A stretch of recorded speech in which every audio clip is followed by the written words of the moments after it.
কয়টা মন্দির, কয়টা মঠ, কয়টা চার্চ আমরা পাহারা দিতে পারবো এবং কতদিন পারবো? আমরা এই সংস্কৃতিটা মাটির নিচে চলে যাক সেটা চাই।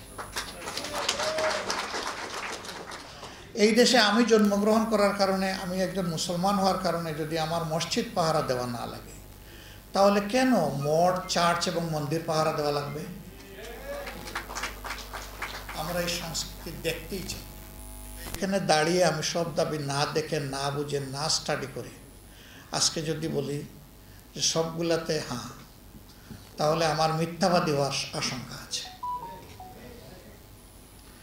এগুলো পরখ করে দেখে দেশ, রাষ্ট্র, আপনাদের সকলের, আমাদের সকলের বিষয়গুলো সামনে রেখে যেগুলো সঙ্গত, এগুলা বলি আর না বলি, যখনই সুযোগ পাবো, কি সরকারি আর কি বিরোধী দল, এটা আমার কাছে ম্যাটেরিয়াল। যেখানে আমাদের সামর্থ্য থাকবে সেখানেই আমাদের চেষ্টা করা কর্তব্য আমরা করব।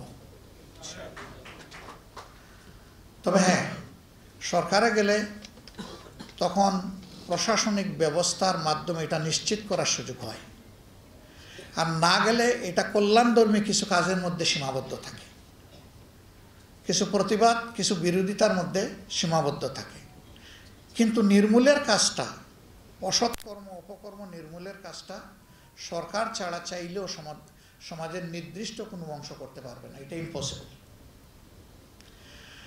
আজকে আপনাদের কাছে আমরা ভোট চাইতে আসিনি। ভোট আপনার বিবেকের প্রতিধ্বনি।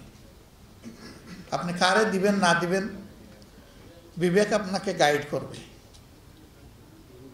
কিন্তু আমরা একটা সুস্থ সমাজের জন্য, একটা হেলদি সোসাইটির জন্য, একটা জাস্ট সোসাইটি যেটা সামাজিক সুবিচারের উপরে প্রতিষ্ঠিত হবে, এরকম একটা সোসাইটির জন্য আমরা সবাই মিলেমিশে কাজ করতে চাই।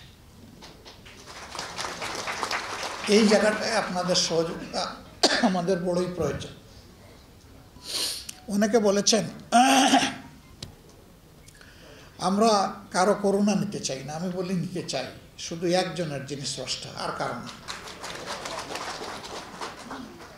স্রষ্টা ছাড়া কারো করুণার পাত্র হতে চাই না। আমি যদি না চাই তাইলে আমি কেন চাইবো যে আরেকজন চাও? এটা তো অন্যায়। আপনাদের কথা আপনারা সংসদে গিয়ে বলবেন, এটাই যথার্থ।